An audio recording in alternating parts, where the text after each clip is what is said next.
ताली चलবে ताली चलবে ताली चलবে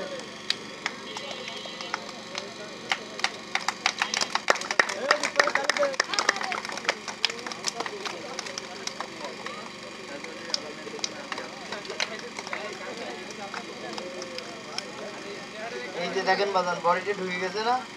আর এবার দেখবেন আস্তে আস্তে কিভাবে বেরিয়ে যায় সবাই একটা তালি দেবে সবাই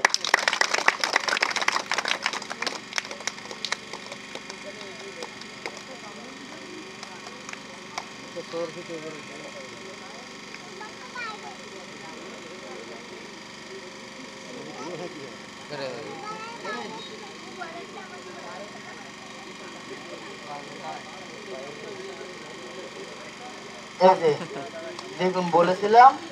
রিংটা সামনে দিয়ে ঢুকে পিছন দিয়ে বেড়ে যাবে এবার কিন্তু পুরো ডেলিভারি কেস লক্ষ্য রাখবেন খেলার দিকে